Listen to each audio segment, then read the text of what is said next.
दोस्तों नमस्कार, स्वागत है आप सभी का एजुकेशन मंत्रा में।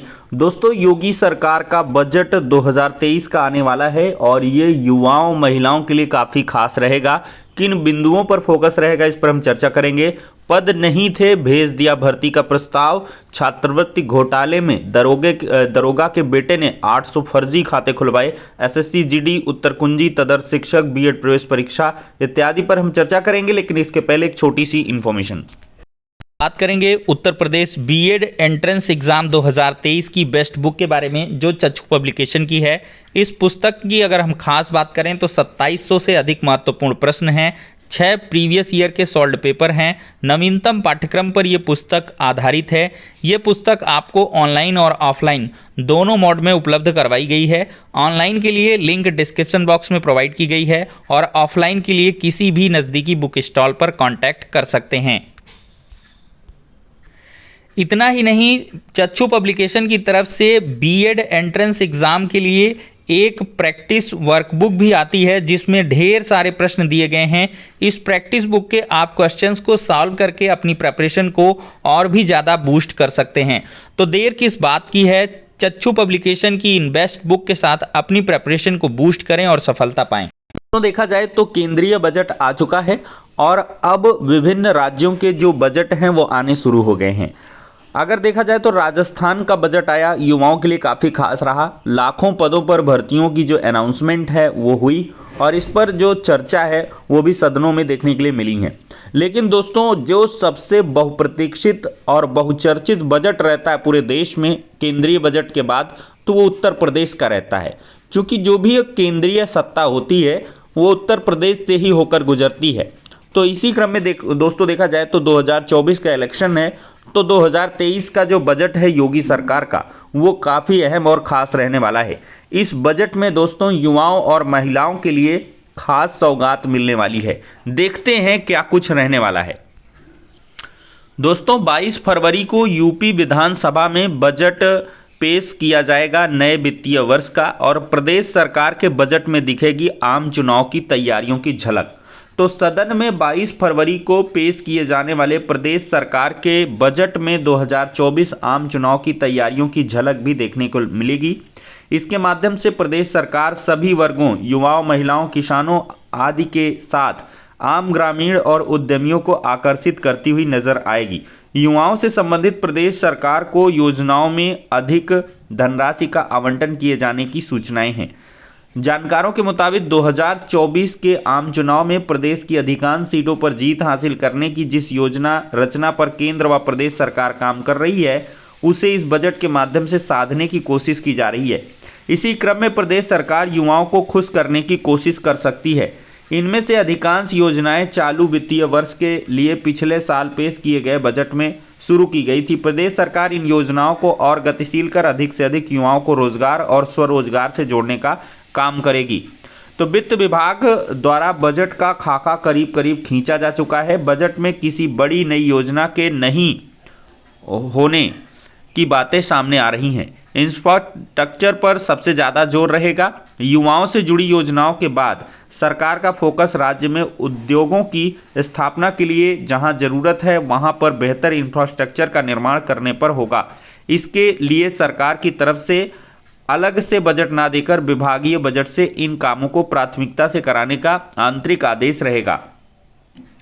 दोस्तों देखा जाए तो युवाओं के विकास और रोजगार के लिए इन योजनाओं पर रहेगा फोकस, और युवाओं को निःशुल्क टैबलेट, लैपटॉप वितरण, एमएसएमई उद्यमों की स्थापना के लिए युवाओं को प्रोत्साहित करना, नई स्टार्टअप नीति के तहत नवाचार को बढ़ावा देने के लिए इनक्यूबेटर्स और स्टार्टअप में युवाओं को प्रोत्साहित करने, वाराणसी में अंतर्राष्ट्रीय क्रिकेट स्टेडियम निर्माण के लिए धनराशि, मेरठ में मेजर ध्यानचंद खेल विश्वविद्यालय का निर्माण, जिलों में खेलो इंडिया सेंटर्स की स्थापना, कौशल विकास मिशन, आईटी इलेक्ट्रॉनिक्स के क्षेत्र में युवाओं को रोजगार दिलाना, मुख्यमंत्री युवा स्वरोजगार योजना, मुख्यमंत्री ग्रामोद्योग रोजगार योजना में ज़्यादा बजट। तो ये सारी चीज़ें रहेंगी।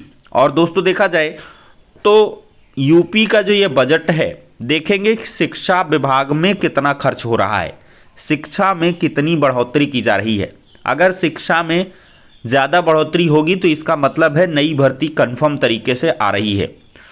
दोस्तों चूंकि बजट में अगर नई भर्तियां देनी है तो उनको भी इंक्लूड किया जाता है। और साथ ही साथ दोस्तों देखा जाए तो नए शिक्षा सेवा चयन आयोग पर भी जो मंजूरी है वो मिलने की बात है। खैर कैबिनेट से कह रहे थे, लेकिन बजट में देख सकते हैं कि उसमें क्या कुछ रहेगा। ये तो सारी चीज़ें क्लियर होंगी 22 तारीख को, बहुत नज़दीक है, दूर नहीं है 22 तारीख। तो देखते हैं, जो जैसी अनाउंसमेंट होगी आप सभी को बताएंगे। दोस्तों एक बड़ी चूक सामने आ रही है, पद नहीं थे भेज दिया भर्ती का प्रस्ताव। वन विभाग ने नियमों को ताक पर रखकर रेंजर के 100 पदों पर सीधी भर्ती का अधियाचन लोक सेवा आयोग को भेज दिया। महत्वपूर्ण बात यह है कि विभाग में वर्तमान में रेंजर के सीधी भर्ती के कुल 291 पद ही हैं और उनमें से 232 पदों पर सीधी भर्ती हो चुकी है, केवल 59 पद ही रिक्त हैं। इसके बावजूद विभागीय विभागाध्यक्ष ने सारे नियमों व शासनादेशों को ताक पर रखकर 100 पदों पर सीधी भर्ती का अधियाचन लोक सेवा आयोग को भेज दिया। कुछ वर्ष पूर्व मुख्यमंत्री के अनुमोदन से वन विभाग में रेंजर की सीधी भर्ती के 362 पदों में से 65 पद को स्थगित रखते हुए सहायक वन संरक्षक के 65 पद इस शर्त के साथ बढ़ाए गए थे कि जैसे जैसे उन 65 पदों पर पदोन्नत सहायक वन संरक्षक रिटायर होंगे, वे पद वापस रेंजर की सीधी भर्ती में वापस आ जाएंगे।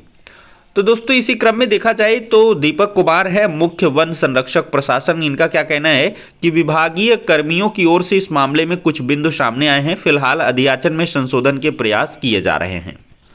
दोस्तों लगातार खुलासा हो रहा है, हाई पावर कमेटी की जांच में लोहिया की भर्ती परीक्षा में बड़े पैमाने पर खामियां नजर आई हैं। नर्सिंग भर्ती परीक्षा में 8 और सेंटरों में मिली गड़बड़ी।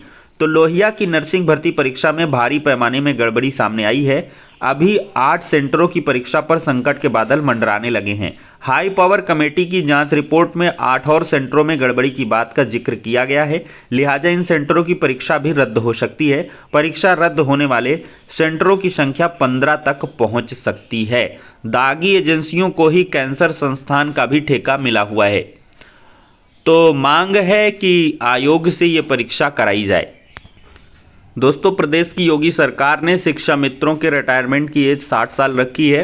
अब 62 साल सेवानिवृत्ति की एज रखी जाए, इसकी मांग शुरू हो गई है। प्राथमिक विद्यालयों में कार्यरत शिक्षा मित्रों ने नियमित शिक्षकों की तरह सेवानिवृत्ति अवधि को 62 वर्ष तक निर्धारित करने की मांग की है। वहीं 20 फरवरी को रमाबाई अंबेडकर मैदान में होने वाले महासम्मेलन को लेकर सभी संगठन एकजुट हैं। सम्मेलन में भी शिक्षा मित्र इस मांग को उठाएंगे। गौरतलब है कि एक दिन पहले ही सरकार ने शिक्षा मित्रों की सेवा अवधि 60 साल तय की थी। दोस्तों देखा जाए तो एसएससी जीडी की जो फाइनल आंसर की है वो आ चुकी है। कर्मचारी चयन आयोग ने एसएससी जीडी इन सब की जो है जो कंप्यूटर बेस्ड परीक्षा 2022 थी उसके अनंतिम उत्तर कुंजी को जारी कर दिया है। इस उत्तर कुंजी को अभ्यर्थी देखकर कोई आपत्ति होने पर प्रति प्रश्न 100 रुपये शुल्क के साथ ऑनलाइन प्रत्यावेदन दे सकते हैं। ये प्रत्यावेदन 25 फरवरी को शाम 5 बजे तक स्वीकार किए जाएंगे। इसके बाद मिलने वाली आपत्तियों पर आयोग विचार नहीं करेगा। अभ्यर्थियों को सलाह दी गई है कि पत्रक का प्रिंट आउट निकाल सकते हैं, क्योंकि तय समय पर सीमा के बाद यह वेबसाइट पर नहीं दिखेगा। बात कर लेते हैं क्रिकेट जगत की। ऑलराउंडर अक्षर ने रखी लाज। भारत ने ऑस्ट्रेलिया को बड़ी बढ़त से रोका है और ऑस्ट्रेलिया ने पहली पारी पर 263 रन बनाए थे। जवाबी कार्रवाई में 262 रन भारत ने बनाए हैं 83.3 ओवरों में, जबकि ऑस्ट्रेलिया दूसरी पारी में 61 रन पर 1 विकेट गंवाकर लगातार खेल रहा है। 12 ओवर का जो मैच हुआ है, 2 दिन का टेस्ट खत्म हो गया है, तीसरे दिन आज देखते हैं क्या कुछ होता है। दोस्तों छात्रवृत्ति घोटाला में एक बड़ा मामला सामने आया है। लखनऊ में दरोगा के बेटे ने खुलवाए थे 800 फर्जी खाते। हाइजिया और ओपी गुप्ता संस्थान की बेनामी संपत्ति के मिले सुराग। तो छात्रवृत्ति घोटाले में प्रवर्तन निदेशालय ईडी की जांच में रोज नए खुलासे हो रहे हैं। जांच एजेंसी ने पाया है कि छात्रवृत्ति हड़पने के लिए लखनऊ में तैनात एक दरोगा के बेटे अमित कुमार मौर्य ने 800 फर्जी बैंक खाते खुलवाए। अमित फिनो बैंक का एजेंट है, उसे पूछताछ के लिए बुलाया भी गया है। दोस्तों देखा जाए तो तदर्थ शिक्षकों के मानदेय को लेकर जल्द निर्णय होगा। एडेड इंटर कॉलेज में तदर्थ एडहॉक शिक्षकों की बड़ी जो राहत है वो देखने के लिए मिल सकती है। सरकार जल्द ही तदर्थ शिक्षकों को मानदेय दिए जाने के प्रस्ताव पर मार्च के अंतिम में निर्णय ले सकती है। दोस्तों बीएड प्रवेश परीक्षा 2023 के लिए ऑनलाइन फॉर्म भरवाए जा रहे हैं। ऐसे छात्र जिनका अभी रिजल्ट नहीं आया है वो लोग अवश्य अप्लाई कर लें, और ऐसे छात्र जो बीएड बनाम बीटीसी सुप्रीम कोर्ट केस को लेकर इंतजार कर रहे हैं वो इंतजार ना करें, क्योंकि ऑर्डर आपका विलंब भी हो सकता है। 25 फरवरी के अगर पहले पहले नहीं आता है तो ये ऑर्डर मार्च के बाद भी शिफ्ट हो सकता है, क्योंकि मार्च में प्रथम सप्ताह में या तो फिर इसके बाद, क्योंकि फिर होली वगैरह की छुट्टियां भी हैं। तो इस वजह से कोई ऑर्डर को लेकर आप जो है अपने मन में शंका ना पालें, क्योंकि ये बहुत महत्वपूर्ण है। बीएड बनाम बीटीसी केस से अगर आप देखें तो सिर्फ एक चीज होने वाली है कि अगर बीएड प्राथमिक में रहेगा तो आप 1 to 5 के लिए भी आ सकते हो, अन्यथा बीएड हर एक क्वालिफिकेशन के लिए तो है ही, 6 to 8 के लिए है, और 9, 10, 11, 12 इस तरह की कक्षाओं के लिए सबके लिए है बीएड। तो इस वजह से चूंकि टीजीटी में तो था ही, अब पीजीटी में भी रखने की तैयारी है कि पीजीटी में भी बीएड रहेगा, और साथ ही साथ बीईओ ब्लॉक एजुकेशन ऑफिसर की जो वैकेंसी आती है, और साथ ही साथ डाइट प्रवक्ता वगैरह की जो वैकेंसियां हैं उन सब में बीएड ही मानता है। तो इस वजह से बीएड को आप ध्यान में रखते हुए इस पर फॉर्म अप्लाई जरूर कर लें और प्रवेश परीक्षा की तैयारी करें। प्रवेश परीक्षा में नेगेटिव मार्किंग रहती है, इसका भी आपको विशेष ध्यान रखना है, क्योंकि आप इसमें ऐसे काम नहीं कर सकते हैं कि भाई कुछ नहीं आ रहा तब भी काम चल जाएगा, मतलब कुछ चुक्का वगैरह लगा लेंगे, तो ऐसा नहीं होने वाला है। तो तुक्का चुक्का के चक्कर में ना रहें और अच्छे से तैयारी करें, क्योंकि नेगेटिव मार्किंग है और आपके मार्क्स जा भी सकते हैं। तो चलिए दोस्तों, ये हो गया आज का वीडियो। नेक्स्ट वीडियो में मिलते हैं।